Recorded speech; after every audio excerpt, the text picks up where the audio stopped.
can talk to him, and that he hears me. I'm sure that's comforting. I think that sounds more condescending and less accepting than you think. I don't mean to be condescending, but I don't really mean to be accepting either. Just, I can understand why you need to think it, I guess. That was Jace. He just didn't have a fantastical bone in his body. He himself was a wonder, a masculine wonder. Over 6 foot, but with broad shoulders, a well-muscled chest, and not a spare ounce of fat over his 6-pack abs. He had a square jaw and compelling mouth with the thin white scar that ran through his upper lip. His nose was straight, his eyes the color of denim. Each Carson brother was sort of the same man in a different font, a remix of very similar and very attractive features. It seemed kind of unfair that all 6 of them were just there, exposing the female populace to their overwhelming male beauty. But there they were. The really unfair thing was that none of their particular beauty called to her the way that Jace's did. When she had been a kid, the first time she'd met him, it was like the hollow space had opened up inside of her chest, just to make room for the sheer enormity of the feelings that he created within her. She could still remember that moment. She'd been so angry and so hurt, wearing one of her oversized t-shirts to school, her grandfather's wristwatch, a pair of second-hand sneakers, and jeans with holes in the knees. She had a brand-new pink binder that her grandfather had gotten her, and she knew that it had been a big deal. There were so many years where the bar that her grandpa owned, the Thirsty Mule, barely made ends meet, particularly back then. The downtown of Lone Rock had been functionally dead in the early 2000s, all the way up until the 2010s, and there just hadn't been a whole lot of money to go around. Most of the shops back then had signs in the window that they were for sale or rent, while they sat empty.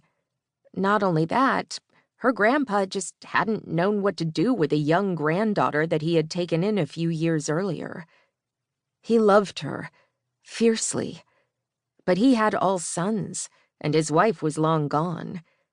And the gesture of buying her the pink trapper keeper that she had wanted so much had meant the world to her. But there was a group of girls at the school who lived to terrorize her. For being tall and skinny and flat-chested, for not being cool at all, for the fact that half of her clothes were men's and certainly weren't in fashion, for her long blonde hair, her freckles, her horse teeth. She was occasionally amused by those memories, because suddenly at age 16, her boobs had come in, and when they had come in, it had been a real boon. She was stacked now, thank you very much. And it turned her a pretty impressive amount in tips on a nightly basis at the bar. Whatever. She thought maybe she should feel a little bit guilty that sometimes she wore a low-cut top to collect a bit more cash. But then she thought of the girl that she had been in 7th grade, the one who'd had President of the Itty-Bitty Titty Committee written on the outside of her locker door. And then she pulled the tank top lower and leaned toward the patron with a big smile. Everybody had their childhood trauma. But, her breast boon notwithstanding, she could clearly remember when that same group of girls had taken that light trapper keeper with its beautiful white butterflies and tossed it into the dirt. And one of the boys on the football team had held her back while they'd made sure that it was irreparably torn and stained. She hadn't let them see her cry. No, she turned around and punched the boy right in his face. And then she got sent to the principal's office. For fighting. What was I supposed to do? He was holding on to me. You're supposed to go and get a teacher, the principal had said, maddeningly calm. Why wasn't a teacher there to help? They can't be everywhere at once. You can't retaliate. You have to get help.